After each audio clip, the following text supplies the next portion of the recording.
There are 7 principles which Unitarian Universalist congregations affirm and promote: the inherent worth and dignity of every person, justice, equity, and compassion in human relations, acceptance of one another, and encouragement to spiritual growth in our congregations, a free and responsible search for truth and meaning, the right of conscience, and the use of the democratic process within our congregations and society at large, the goal of world community with peace, liberty, and justice for all, respect for the interdependent web of all existence for which we are a part.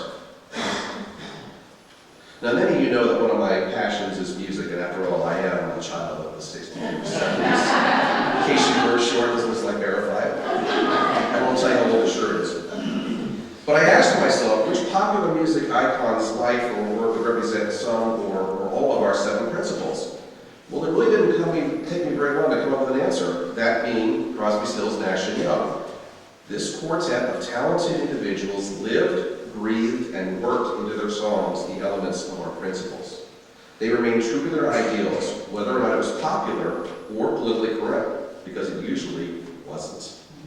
While they are now recognized as Music Hall of Famers in their golden years, the way they forged their careers was, shall we say, unique and daring.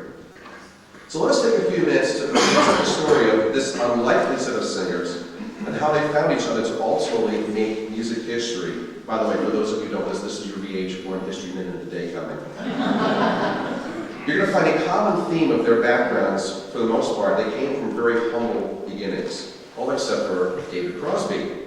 Born on August 14, 1941 in Los Angeles, the son of Academy Award-winning photographer Floyd Crosby. Remember him? No? I do. Gary does, I bet. He began his career...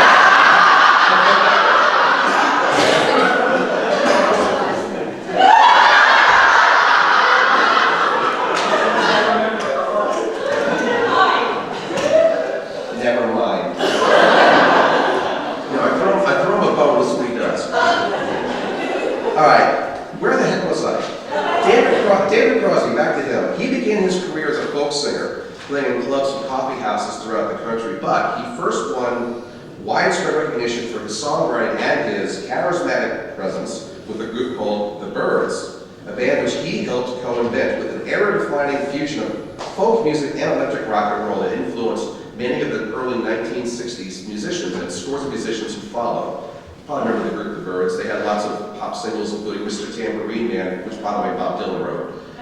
Turn, Turn, Turn, 8 Miles High, and a lot of other ones. According to Crosby, quote, I won big and early with The Byrds. It gave me a lot of confidence, but it also didn't make me grow up. If I had to fight a lot harder for what I got, I might have been a much mature person a lot sooner. Of course, to tell you the truth, there's still some debate whether he ever matured at all. Stephen Stills, he was born in Dallas, Texas on January 3rd, 1945, the son of an entrepreneur, and he was raised in Texas, Louisiana, Illinois, Florida, Costa Rica, and Panama, because his father, well, he kind of bounced around a lot. Stills recalls that his family was, for the most part, in dire financial straits. Quote, we must have been broke at least 5 times, just living in a motel. At one point, his parents actually sent him to a military academy in Florida because, as Stills says, quote, I needed the discipline. I remember it being great. I loved the drill. It was a relief to have some organization because my house was usually in total chaos. Now, like many singers at the time, Stephen Stills moved to New York City and worked his way around many, many groups. In 1965, he had a meeting with a certain then unknown person named Neil Young, and when they were playing collectively in Ontario, Stills with his own group, Neil Young with his group, those 2 bands would later merge and become what became known as Buffalo Springfield, which, by the way, are also known as the Rock and Roll Hall of Fame. And while with the Buffalo Springfield in 1967, Stills wrote and sang what probably was the quintessential 1960s protest song, which was called For What It's Worth, which was actually based on his own experience observing a peaceful Vietnam War protest rally. Now, in case you don't know the song by the title, you know it by the song. That's the refrain of, you better stop, hey, hey, what's that sound? Everybody look what's going. Yeah, everybody recognizes that one. But almost nobody knows where the title actually came from. Now, that's obviously, you can basically see in that song right there, that's the spirit of our 5th and 6th principles already at work. Now, moving on, Graham Nash February 2nd, 1942 in the suburb of Manchester, England. His father was a factory worker, and according to Graham Nash, quote, his dad earned $25 a week for his entire life. We were very poor when I grew up.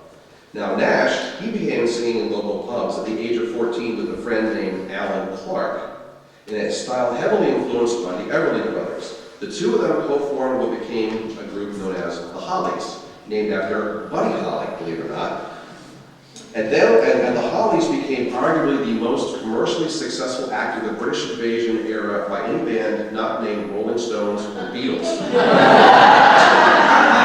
which still does say a lot. I mean, the Hollies, they were way up there. And they had a lot of songs like Bus Stop, Carousel, He Ain't Heavy, He's My Brother, and a lot of songs you guys know. Neil Young, he was born on November 12, 1945 in Toronto to a sports writer and novelist. He had taken a family tour to Toronto to pursue a sports journalism career. Now, Neil Young, he was diagnosed with diabetes as a child and had polio at the age of 6, which left him with a weakened left side. He still has a limp to this day from it. And then his parents divorced when he was 12. He would live with his mother, and they moved back to their original family home in Winnipeg, where he, for his formative years of his music career began. And in high school, he played a lot of bands. Ultimately, he dropped out of high school. Then he started bouncing around. In 1967, he relocated to Los Angeles, where he basically met up again with Stephen Stills, and they formed Buffalo Springfield. We already talked about that. But anyway, so here we are. It's 1967 now. And here are the four individuals enjoying remarkable popular success with each of their groups. What happened? The yearnings to grow beyond what they already had become were just too far great to ignore.